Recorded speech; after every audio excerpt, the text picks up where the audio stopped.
Mesdames et messieurs, bonsoir. Nous sommes samedi 24 février. Bienvenue dans le 20h. Voici les titres. La destination Côte d'Ivoire attire des investisseurs étrangers. Des opérateurs économiques ont échangé avec le vice-président Daniel Cablan-Duncan. L'entreprise portugaise spécialisée dans la construction d'infrastructures et de génie civil compte étendre ses activités ici à Abidjan. L'État de Côte d'Ivoire, dans sa politique de faciliter le logement à l'ensemble des populations ivoiriennes, vient de prendre d'importantes décisions. Le taux de crédit acquéreur passe de 9 à 5,5%, un taux supportable sur un délai allant de 11 à 20 ans. En sport football, tournoi UFO Adam. La finale se déroule en ce moment au stade Champrou de Makori. L'affiche oppose la Côte d'Ivoire au Ghana, deux pays qui ont décroché jeudi leur ticket. Mais les éléphants sont menés sur le score d'1-0 pour l'instant. Enfin, la Russie est prête à voter en faveur d'un projet de résolution du Conseil de sécurité des Nations Unies qui prévoit une trêve de 30 jours en Syrie, mais à condition que les rebelles arrêtent de bombarder les zones résidentielles de Damas, selon le ministre Sergueï Lavrov. Soyez les bienvenus sur RTI 1. Ajoutez notre rendez-vous culturel de samedi. Nous vous proposons aujourd'hui un recueil de nouvelles intitulé La bague hantée. L'auteur est avec nous. Christian Yao est ivoirien, enseignant-chercheur au département de philosophie à l'université Alassane Ouattara de Bouaké. La bague hantée est son 6e ouvrage. C'est un recueil de 9 nouvelles qui invite chacun à faire une lecture de sa vie pour faire triompher le bien sur le mal. Comment dire non à la cupidité, à la méchanceté, autant de thématiques développées par notre invité dans son ouvrage. Bonsoir, M. Christian Yao. Bonsoir, madame. Alors, vous nous parlerez ce soir de La bague hantée, l'une de vos nouvelles que vous venez de publier. Alors, une bague hantée, qu'est-ce que cela peut bien signifier? Une bague hantée est tout naturellement une bague qui est habitée par l'esprit d'un mort qui revient sur les pas pour réclamer sa propriété. Et la suite, ce sera dans la page culture. Vous développez plusieurs thématiques dans la bague hantée, notamment la cupidité, la méchanceté, le bien, le mal. On en discutera exactement dans une trentaine de minutes. À tout à l'heure, M. Christian Yao. Je vous en prie. Tout d'abord, voyons comment la destination Côte d'Ivoire continue d'attirer des investisseurs étrangers. Des opérateurs économiques ont échangé justement avec le vice-président Daniel Cablan-Duncan. L'entreprise portugaise spécialisée dans la construction d'infrastructures et de génie civil compte étendre ses activités ici en Côte d'Ivoire. On en sait plus avec Jérôme Kofi Abolin. Mota Engil est une entreprise portugaise de BTP, principalement spécialisée dans la construction d'infrastructures et le génie civil. Dans le cadre de ses activités sur le continent, les responsables de cette structure ont été reçus ce vendredi par le vice-président de la République de Côte d'Ivoire, Daniel Cablan-Duncan. Nous sommes ici pour dire que nous sommes déjà engagés avec la construction du centre d'enfouissement et que l'acquisition des équipements s'est déjà fait et ils sont en transit à Côte d'Ivoire. Mais nous venons aussi à dire que nous voulons des autres objectifs d'être dans la construction, dans la route, dans les ponts, dans les chemins de fer. Outre la construction des routes et des chemins de fer, Mota Engil s'intéresse aussi aux activités immobilières, à l'instar de la société Westbridge, dont le président du conseil d'administration a été également reçu ce vendredi par Daniel Cablan-Duncan. Clayton James s'est dit heureux d'avoir échangé avec le vice-président ivoirien sur le partenariat entre sa structure et la Banque de l'Habitat de Côte d'Ivoire, BHCI. Notez en bref que le 55e Salon international de l'agriculture s'est ouvert aujourd'hui au Parc des expositions de la Porte de Versailles de Paris jusqu'au 4 mars prochain. La Côte d'Ivoire y participe. La délégation ivoirienne est conduite par le ministre de l'Agriculture, Coulibaly Mamadou Sangafoua. Ce salon noté est une opportunité pour les milliers de visiteurs de vivre l'expérience d'une agriculture qui bouge et qui évolue.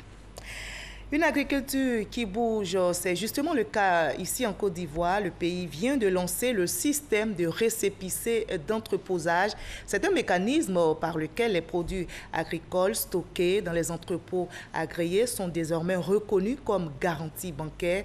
Objectif, faciliter l'approvisionnement des unités de transformation agricole, en particulier celle de la filière noix de cajou. L'ancien Bakayoko nous en dit plus.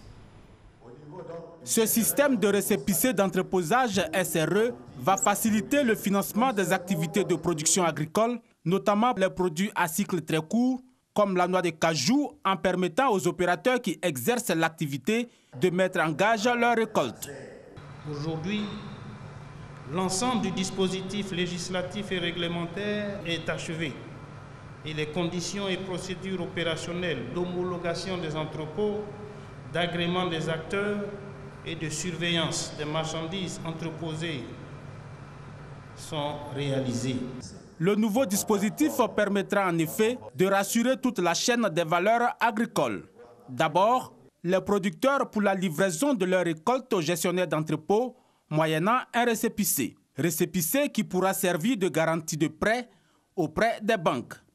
Ensuite, les transformateurs quant à la disponibilité du produit en quantité et en qualité dans les entrepôts. Enfin, les banquiers pour la mise à disposition des ressources grâce à l'assurance du système d'entreposage. Le SRE constitue une réponse efficace à la problématique du financement de la production agricole et de la transformation locale des matières premières. Dans la mise en place du nouveau système, le groupe de la Banque mondiale est en première ligne à travers un accompagnement technique et financier. Le 10 avril, le Conseil de la Banque mondiale devrait approuver un projet de 200 millions de dollars pour la transformation de l'ANACAD. Et un des composants importants, c'est justement la construction de plusieurs centaines d'entrepôts. Même si la noix de cajou constitue la première production éligible au projet pilote, le système de récépissé d'entreposage devrait à terme être étendu à 17 autres spéculations agricoles. Les lignes bougent aussi du côté du logement en Côte d'Ivoire. Le gouvernement, dans sa politique de faciliter le logement à l'ensemble des populations ivoiriennes, vient de prendre d'importantes décisions. Le taux de crédit acquéreur passe de 9 à 5,5%, un taux supportable sur un délai allant de 11 à 20 ans. Mamadou Kouassi. Le taux d'intérêt du crédit acquéreur des banques de Côte d'Ivoire passe de 9,5% à un taux unique de 5,5%. C'est ce que décide le gouvernement à travers la signature d'un document avec l'Association des professionnels de banques et établissements financiers de Côte d'Ivoire. Ce document fait partie des nouvelles conditions applicables au guichet du compte de mobilisation pour l'habitat. Et si les banques ont des difficultés, elles se retournent vers le compte de mobilisation pour l'habitat pour se refinancer à 2%. Donc l'un dans l'autre, le coût à supporter par la banque sera environ, il y a une marge d'environ 3,5%. Donc c'est pour vous dire vraiment que ce sont de très bonnes conditions. Maintenant, nous allons demander aux banques d'ouvrir leurs guichets, d'assouplir leurs conditions et de faire en sorte que cette décision du gouvernement devienne vraiment une réalité. Selon le ministre en charge de la construction, ces nouvelles dispositions permettront à l'Ivoirien moyen de bénéficier de crédits bancaires afin de disposer d'une maison, chose qui devrait booster la politique de logements sociaux. Le gouvernement entend activer 4 leviers essentiels. Premièrement, la maîtrise, la sécurisation et la bonne gestion du foncier. Deuxièmement, l'industrialisation de la chaîne de production des logements. Troisièmement, le recours à des promoteurs plus performants avec des capacités techniques et financières avérées. Et quatrièmement, la dynamisation des instruments financiers dédiés au secteur de l'habitat, plus précisément le Fonds social de l'habitat, le compte de mobilisation de l'habitat et le compte des terrains urbains. Les responsables de banques et établissements financiers se disent satisfaits pour ces dispositions. Ils entendent accompagner la population et les entreprises de construction dans l'atteinte des 150 000 logements sociaux pour la période 2016-2020. Une fois que ces conditions d'éligibilité sont respectées, les banques pourront bien entendu faire le crédit. Les banques feront donc le crédit à ce taux de 5,5% sur la période indiquée, c'est-à-dire de 11 à 20 ans. Le compte de mobilisation pour l'habitat est un instrument créé afin d'améliorer les conditions du crédit des ménages pour la cession à la propriété de l'habitat social et économique et de concourir au refinancement des crédits acquéreurs consentis par les banques et établissements financiers. On reste dans le domaine de l'habitat. Le Conseil national de l'Ordre des architectes de Côte d'Ivoire affiche sa détermination à améliorer le cadre de vie des populations. Le Conseil vient justement d'organiser une rencontre avec les professionnels du secteur pour échanger sur la question. L'objectif est de mettre fin au désordre immobilier. Mais comment y arriver? Élément de réponse avec Davis Oyo et Serge Koulia. Construction anarchique, chantier aux mains d'amateurs, mauvais choix de matériaux. Selon les experts, les règles d'habitat sont souvent foulées aux pieds par des entrepreneurs, souvent en déphasage avec les normes architecturales en Côte d'Ivoire. Les conséquences sont nombreuses. Effondrement d'immeubles, inondations dans des quartiers. Face à ce tableau sombre, les architectes ont décidé de réagir. Le Conseil national de l'Ordre des architectes de Côte d'Ivoire prend l'engagement de s'impliquer davantage dans l'amélioration du cadre de vie des populations. Souvent, les entreprises font courir le bruit que vous n'avez pas besoin d'architectes. Mais parce que l'entreprise est là pour faire des bénéfices. C'est normal. Mais l'entreprise a besoin d'être suivie. Et l'entreprise doit être suivie par un architecte, notamment celui qui a conçu le projet. Parce que si nous supervisons le travail et que nous nous rendons compte qu'il y a des défauts, ces défauts doivent être repris, non pas aux frais du client, mais aux frais de l'entreprise. Selon le Conseil national de l'Ordre des architectes de Côte d'Ivoire, seulement 10% des marchés publics sont exécutés par les professionnels de l'architecture. Le Conseil entend œuvrer pour l'augmentation de cette part de marché et lutter contre la prolifération de projets sans architecte. Sa stratégie, sensibiliser la population et offrir des prestations de services aux opérateurs du domaine de la construction. Créé en 1970, le Conseil national de l'Ordre des architectes de Côte d'Ivoire a 47 ans aujourd'hui. Élu en janvier 2018 à la tête du 9e bureau, Aboulaye Dieng et son équipe se disent déterminés à rapprocher l'architecte du grand public.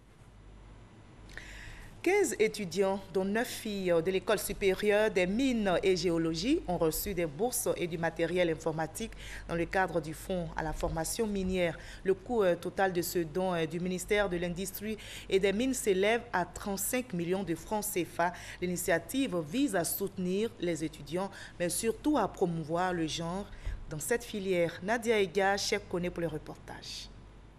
Un ordinateur portable, un abonnement Internet de 1 an et une enveloppe de 500 000 francs CFA pour le cycle ingénieur et 250 000 francs CFA pour le cycle court. C'est le contenu de la bourse octroyée à chaque récipiendaire. Une récompense à forte portée pour ses bénéficiaires. C'est d'abord une immense joie pour nous de recevoir ce prix. Tout se fait actuellement par la technologie. Voilà, donc il nous fallait des matériels technologiques pour pouvoir travailler. Et c'est ce que le ministre vient de nous donner. Je suis vraiment très heureuse d'avoir reçu cette bourse en ce jour. Elle est vraiment très importante parce qu'on se rend compte que l'État est prêt à nous soutenir si nous-mêmes nous sommes disposés à travailler. Chaque année, jusqu'à la fin de leur formation, ces étudiants verront leur bourse renouvelée à condition d'obtenir une moyenne supérieure ou égale à 13. Une façon de les emmener à redoubler d'efforts afin de développer leurs compétences et maintenir le cap d'excellence de l'école. Il faut qu'ils persévèrent dans cette voie afin que notre école puisse attirer davantage les meilleurs élèves de notre pays, mais aussi les meilleurs élèves de notre continent. Pour Jean-Claude Brault, ministre de l'Industrie et des Mines, le pari est plus grand. Il mise sur ces jeunes pour l'avenir du secteur minier ivoirien.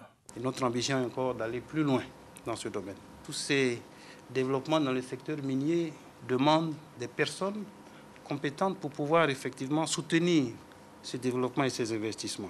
Ce sont des sacrifices que vous consentez aujourd'hui, mais c'est pour construire demain. À la fin du cycle ingénieur, les étudiants les plus méritants bénéficieront de nouvelles bourses, cette fois pour des études à l'étranger. Un autre volet de ce fonds de formation minière.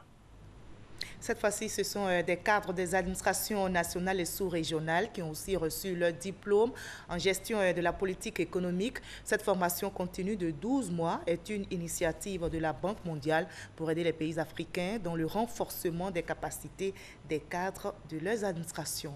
Nadia Ega, chef connaît. Ce sont 51 auditeurs, dont 39 Ivoiriens et 12 ressortissants de la sous-région qui ont reçu leur diplôme de fin de formation au programme en gestion de la politique économique GPE. Une distinction qui vient couronner 12 mois de formation.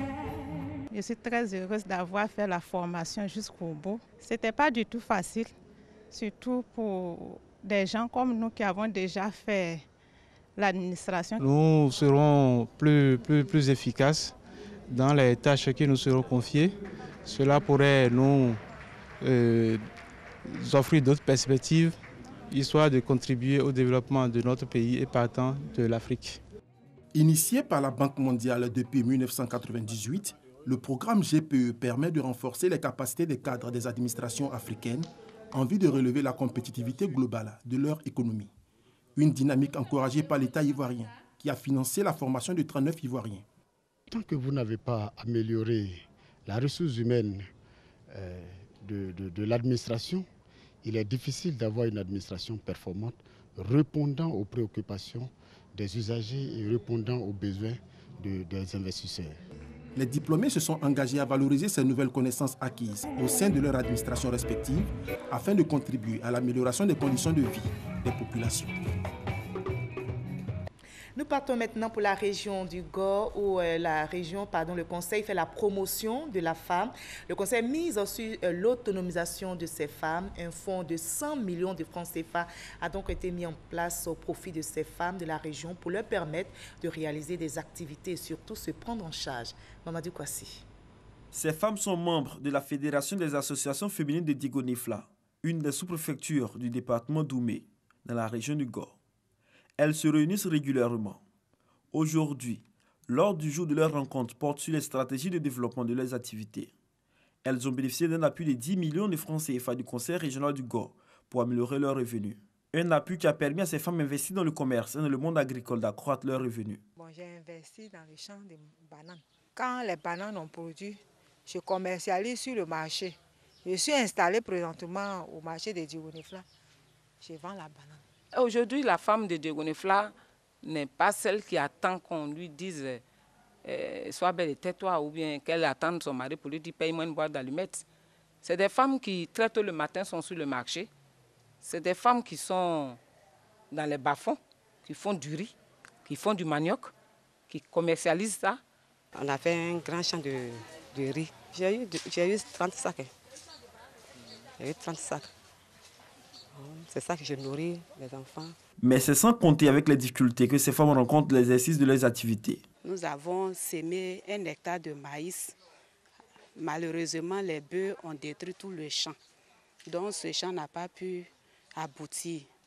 Mais le premier champ de manioc, là, on a souffert avec les bœufs. Mais quand même, ça a donné. Et dernièrement, on a déterré. On a eu l'argent. Parce que souvent, quand la femme déracine le manioc et qu'elle amène sur le marché, les femmes vendent le manioc là, elles achètent à vil prix. Ça ne nous arrange pas. Parce que c'est des prêts qu'il faut qu'on rembourse. Aujourd'hui, à Digonifla, nous avons plus de 80 hectares de manioc. Déjà bien, mais nous n'avons pas d'acheteurs. À Gagnoa, nous rencontrons un groupe de femmes de plusieurs quartiers de la ville, venus exprimer leur gratitude au président du conseil régional pour l'assistance quotidienne dont elles bénéficient. Le président du conseil régional Joachim Bagnon-Guégué, qui a fait de l'autonomisation de la famille une priorité, a rassuré ces femmes de la poursuite de sa politique. Nous avons beaucoup de bas-fonds. Nous sommes en pourparlers avec une société chinoise pour pouvoir exploiter ces bas-fonds. Quand le dossier sera bouclé, la population verra. Il y a une société qui a pris contact avec nous et qui va bientôt installer une usine de transformation de manioc sur place. Qu'elle soit patiente un tout petit peu, mais je pense que le problème peut être résolu. Pour accompagner cette politique d'autonomisation de la femme, un fonds de 100 millions de francs CFA a été mis en place au profit des femmes de toute la région.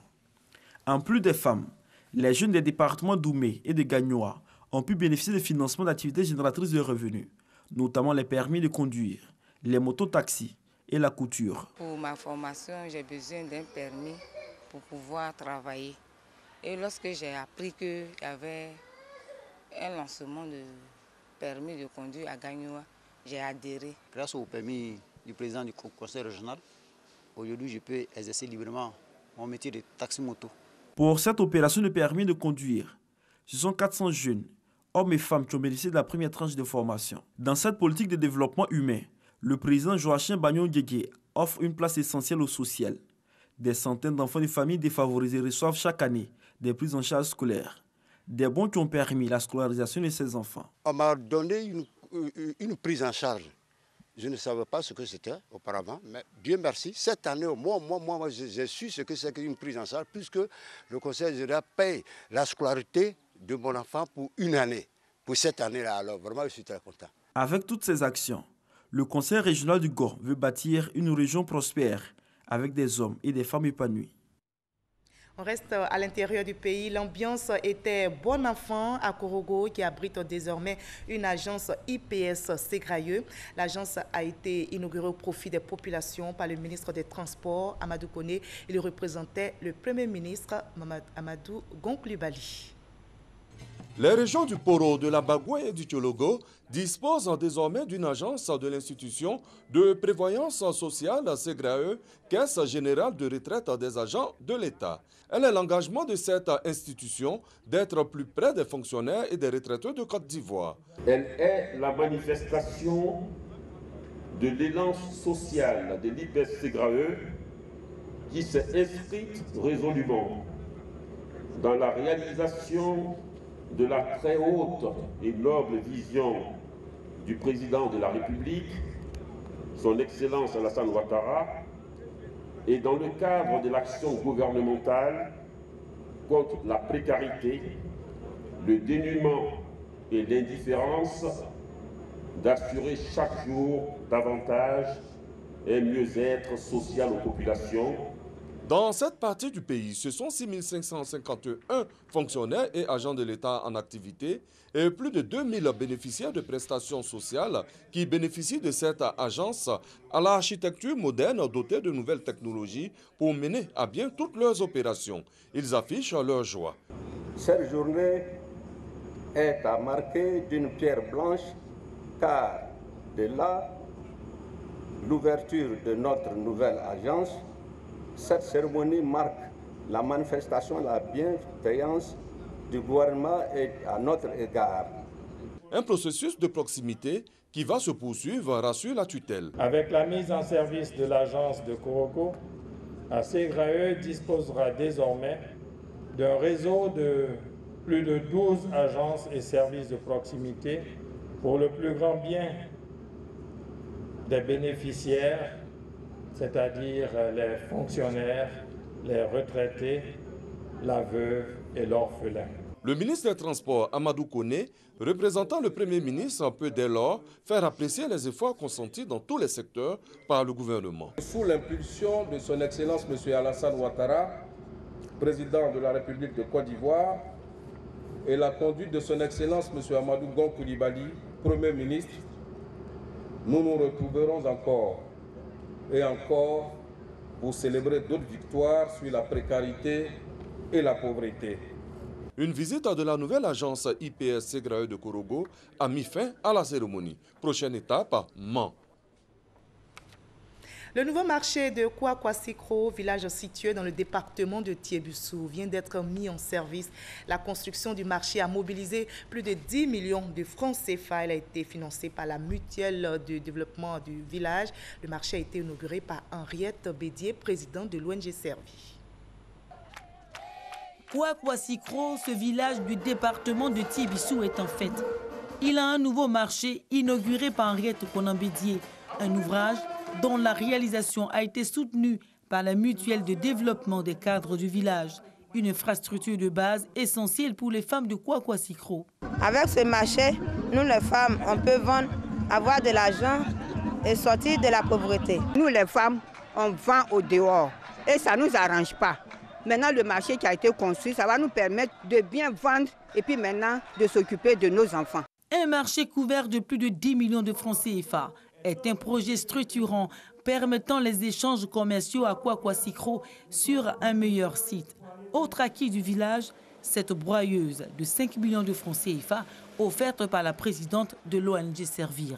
C'est le lieu également de témoigner publiquement notre reconnaissance et nos remerciements à son Excellence, Monsieur le Président Aimé Henri Bédier, votre cher époux qui, en le paraphrasant le 7 avril 2012, à l'occasion de la fête de l'eau potable, l'électricité, donc il était illustre parrain que c'était le début du développement du village de Kouakouassikro. Henriette Bédier a salué les initiatives de développement des cadres de Kouakouassikro. Mon général Gervais Kouakou, je voudrais vous dire merci de rejoindre vos frères sur le terrain du développement pratique. Après avoir rangé le képi de commandement que vous avez dignement porté pendant votre belle carrière dans les forces de la gendarmerie nationale. Nul doute que vous leur serez d'un appui important sur le long chemin du développement. En plus du marché, le château d'eau et le nouveau dispensaire de Kwakwasikro ont été visités par Henriette Konambédié. Voilà, c'était un récit de Gabriel Zani. En religion à présent, notez qu'en 2017, ce sont exactement 5 820 pèlerins ivoiriens, dont 4 200 au compte de l'État de Côte d'Ivoire, qui ont pu faire le voyage en Arabie Saoudite. Les 14 opérateurs privés, eux, ont assuré le déplacement de 1620 candidats au Hajj. Mais l'accomplissement du 5e pilier de l'islam ne s'est pas fait sans désagrément, même si pour les observateurs et les bénéficiaires, l'organisation ivoirienne du Hajj s'est bien déroulée dans l'ensemble. Une rencontre se tient donc sur le Hajj 2018 avec pour thème quel ajustement pour une amélioration continue de l'organisation du Hajj. À l'étranger, la Russie est prête à voter en faveur d'un projet de résolution du Conseil de sécurité des Nations Unies qui prévoit une trêve de 30 jours en Syrie. Déclaration du ministre russe des Affaires étrangères. Le vote russe est soumis à certaines conditions: que les rebelles arrêtent de bombarder les zones résidentielles de Damas, selon le ministre Sergueï Lavrov. En sport, football, tournoi UFOA Dames, la finale se déroule au stade Champrou de Makori. L'affiche oppose la Côte d'Ivoire au Ghana, deux pays qui ont décroché jeudi dernier leur ticket au détriment respectivement du Mali et du Nigeria. Les éléphantes sont menées pour l'instant sur le score d'1-0. Les Marocains du Wydad de Casablanca ont remporté la première Super Coupe d'Afrique de leur histoire en s'imposant ce samedi même face aux Congolais du tout-puissant Mazembe 1-0. L'ancien milieu du Nancy, Amine Tigazui, a inscrit l'unique but de la rencontre sur un coup franc à la 83e minute. Et pour refermer le chapitre sport, notez qu'en sport handball, le colonel Karaboué Aboubaka est le nouveau président de la fédération. Il succède à Joseph Ouraga. Des résultats à l'issue donc de l'Assemblée générale qui s'est tenue ce samedi. Le nouveau président était lors de cette élection face à Paul Blesson, Jean-Claude Boni et Ouma. Nous allons maintenant entamer la page culture de ce 20 avec les artistes de Côte d'Ivoire qui prônent la paix et la tolérance. Le Cercle des artistes pour la paix et l'émergence entendent initier cette année une tribune d'échange dénommée Tribune du Cap et un concert pour la paix.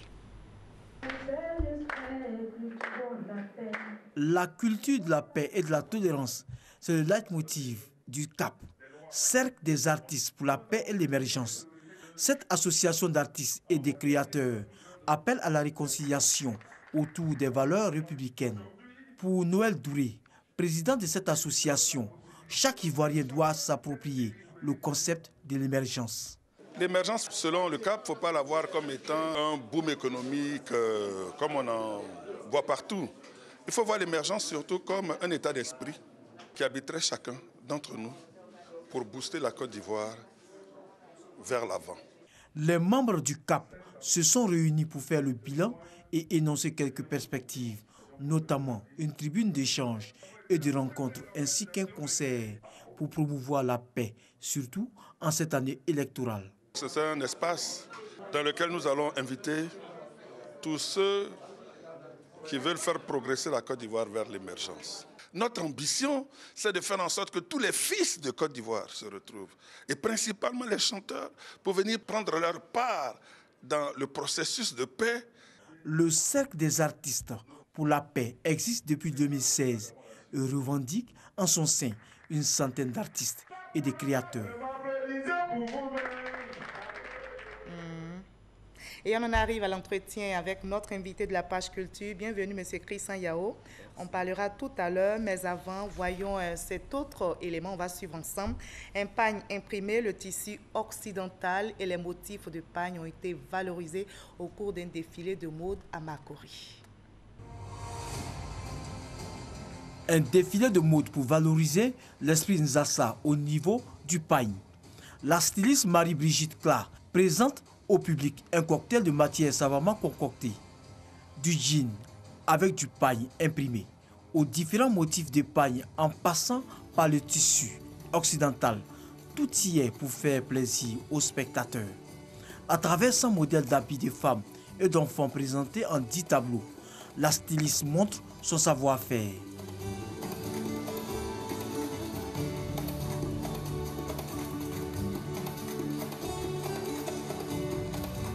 qu'un thème, l'intitulé du défilé « Moi femme, si la mode m'était comptée » est l'occasion pour Marie-Brigitte Kla de valoriser la femme et de faire la promotion du genre. Voilà, Monsieur Christian Yao, vous êtes enseignant, chercheur, écrivain, mais vous aimez aussi la mode. Oui. Vous aimez la mode, peut-être que votre prochain ouvrage va porter sur la mode africaine? Effectivement, parce que j'aime l'Afrique et donc c'est tout naturellement que la mode africaine me passionne peut-être à l'avenir. Justement, vous aimez l'Afrique, cela se voit. Vous avez peut-être vos raisons, vous allez nous l'indiquer, nous les expliquer. Alors, votre recueil de nouvelles commence par un poème de Cédric Marchal-Kissy, oui. Afrique, mon Afrique. Pourquoi cet hommage à l'Afrique dans les premières pages de votre ouvrage? Tout à l'heure, je vous ai signifié que je suis un panafricaniste, peut-être pas trop cocardier, mais panafricaniste qui voit les choses avec beaucoup de rationalité. Et donc, c'est tout naturel que je fais appel à ce jeune auteur qui fait ses marques dans la poésie ivoirienne, de me faire juste un petit titre qui fait l'éloge de l'Afrique. Et c'est à dessein, oui. Parce que quand vous parlez de sorcellerie, vous dites que ce sont des choses qu'on voit en Afrique. Oui. Justement, la bague hantée, votre recueil de nouvelles a intéressé également notre confrère Franco Adio, qui l'a résumé pour nous. Nous allons regarder et en discuter par la suite. C'est un article de joaillerie qui se porte généralement au doigt. Une bague sur un doigt, cela va de soi. Mais Christian Yao, écrivain ivoirien, en fait un objet symbole, la bague hantée. Récit de 9 nouvelles, contrastées, caractérisées par la froideur du dialogue, mais aussi par la rébellion affichée des personnages face aux dogmes sociaux. La bague hantée, c'est la 4e nouvelle dans l'œuvre éponyme qui compte aussi Folie politicienne, Oncle Nsinkan ou encore Akissi Bledia. Le discours part du vécu normal, l'écrivain décrit son époque. Mais ce discours sait se faire aussi délié et empreint de fantaisie, inspiré même des chemins tortueux dus à certains prérequis. L'auteur n'est-il pas épistémologue? Christian Yao, originaire de Botro, est en effet enseignant-chercheur au département de philosophie à l'université Alassane Ouattara de Bouaké. Il est l'auteur de 5 autres publications, dont des manuels scolaires et un essai. Alors, dites-nous pourquoi la bague de Jeanne Akassi était-elle hantée? C'est un personnage du recueil de nouvelles, la bague hantée. Oui, Jeanne Akassi est l'épouse de M. Paul Mossi, qui au préalable s'était marié avec une dame qui a perdu la vie accidentellement. Et par erreur, M. Paul Mossi n'a pas inhumé son épouse avec la bague. Pourquoi vous dites pas erreur? Peut-être que c'est sa volonté à lui? Oui, c'est sa volonté peut-être, mais je pense que c'est une erreur. Pourquoi? Parce que pour une bague et aussi pour la vie d'une personne qui se perd lors d'un accident, je pense que la bague vaut moins que la vie d'une personne. Donc, pour rendre hommage à cette femme, je pense bien qu'il aurait dû l'inhumer avec la bague. C'est justement pourquoi la défunte revient réclamer ce qui lui revient de droit. D'où la bague hantée. D'où la bague hantée. Alors, comment va se faire la délivrance de Dame Akassi, de Jeanne Akassi? Puisque la bague qu'elle portait était hantée. Hantée. Donc, M. Paul Mossi, l'époux, qui, après avoir parcouru toutes les officines médicales, se rend compte que les crises démentielles de son épouse ne trouvaient pas solution. Il fallait donc faire appel à un homme de Dieu qui vient effectivement l'aider à avoir des signes. Et c'est en ce moment-là qu'il se rend compte qu'il avait vraiment fait une grosse erreur et qu'il fallait réparer pour sauver sa femme. Donc après la révélation, après la révélation, puisque la défunte, vous dites, elle apparaissait à tout moment, oui, à la nouvelle mariée. Effectivement, la défunte revient sous une autre forme pour réclamer sa bague. Et c'est justement pourquoi la nouvelle mariée piquait des crises émotionnelles, démentielles, qui n'avaient vraiment pas d'issue. Et la bague va être restituée à la défunte. La bague va être restituée à la défunte pendant que une nuit, bien évidemment, il enlève la bague du doigt de son épouse. taille une note discrètement qu'il remet et il va au cimetière, il va déposer cette bague sur la tombe de sa défunte épouse. Et la délivrance? Subitement, le lendemain, à la grande surprise de l'homme de Dieu et de lui-même, la femme est rétablie, comme si rien ne s'était passé. Alors c'est un mystère? Oui, beaucoup de mystères. Quelle leçon donc vous voulez que vos lecteurs tirent de cette histoire, de la bague hantée? Parce qu'ils sont commis à croire en ces genres d'histoires. La leçon, tout à l'heure, je vous ai parlé d'erreur humaine. Je pense que l'erreur, comme le disent les épistémologues, n'est pas un mal. Pour les hommes aussi, dans la société, ce n'est pas un mal de commettre des erreurs. Mais lorsque ces erreurs suscitent en nous la prise de conscience, en ce moment-là, je dirais pleinement que l'erreur, tu n'es pas un mal. Donc vous voulez dire qu'on commet la plupart du temps ce type d'erreur? Oui, par inattention. Par inattention. Voilà. Alors, que dites-vous à ceux qui ne croient pas en ces genres d'histoires? Bon, je pense que chacun a ses propres convictions en fonction des pratiques religieuses. Moi, je crois, je suis africain et je pense que la vie est vraiment mystère puisque l'homme lui-même est dualité, corps et âme. Donc, il faut entrevoir ces deux aspects pour... Donc, il faut en tenir compte. Oui, il faut en tenir compte. Le spirituel et le physique. Et le physique. Vous allez développer tout à l'heure comment entretenir le spirituel. Mais dans cette œuvre, j'ai remarqué, vous abordez ouvertement les problèmes de la sorcellerie, du mysticisme. Oui, je vous comprends. Je ne suis pas sorcier moi-même. Mais vous y même croyez. Même si j'en parle, tout ce que je dis là, c'est la pure théorie. Je sais parfois, que vous êtes enseignant, chercheur au département de philosophie. Oui. C'est ce que je sais. Alors, vous y croyez en la sorcellerie? Oui, j'y crois, puisque des fois, je me sens comme transbaïté dans mes rêves et mes cauchemars au cœur de ces balais nocturnes. Et donc, comme ma mémoire me restitue toujours textuellement ce que je vois, alors je retranscris sur des feuilles de copie. Et je pense que c'est une réalité vivante en Afrique. L'être humain est une dualité, vous l'avez dit. Dualité. Il y a le physique, mais il faut tenir aussi compte du spirituel, comme vous le dites. Oui. Comment on entretient donc ce spirituel? Parce que vous dites, il y a le mal, il y a le bien, tout est lié. Alors dites-nous comment on fait. L'entretien du spirituel nécessite beaucoup de choses, hein, à travers la morale qu'on enseigne, à travers les religions également, les religions révélées, le christianisme, l'islam. Tous ne vont pas à la mosquée, tous Il y a aussi l'animisme qui est à côté. Tous ne croient même pas à ces choses. Oui, mais l'homme par nature a toujours une dimension spirituelle qu'il entretient d'une manière ou d'une autre, peut-être même sans le savoir. Voilà, et donc je pense qu'il faut tenir, comme l'a dit Spinoza, pour que l'homme soit équilibré, il faut nourrir les deux côtés, le corps et l'âme. Et vous dites qu'il faut nourrir l'âme en faisant le bien? Oui, et le bien a toujours de l'ascendance sur le mal. C'est pourquoi je n'ai pas peur de parler des sorciers. La seule petite portion de bien qui m'habite, je pense que m'immunise contre les forces occultes. Faire le bien, c'est quoi? Faire le bien, c'est être sociable d'abord, avoir des valeurs morales qui s'accordent avec les normes de la société, beaucoup de libéralité et penser que ce qui peut nous causer du mal ne doit pas être fait à l'autre. D'accord. Alors vous évoquez, en plus de la sorcellerie, plusieurs thèmes dans votre ouvrage, entre autres les violences sexuelles faites aux femmes, avec une nouvelle qui vraiment nous a laissé sur notre faim. 20 ans de prison, c'est le titre de cette nouvelle. Oui, la peine maximale requise contre un jeune étudiant.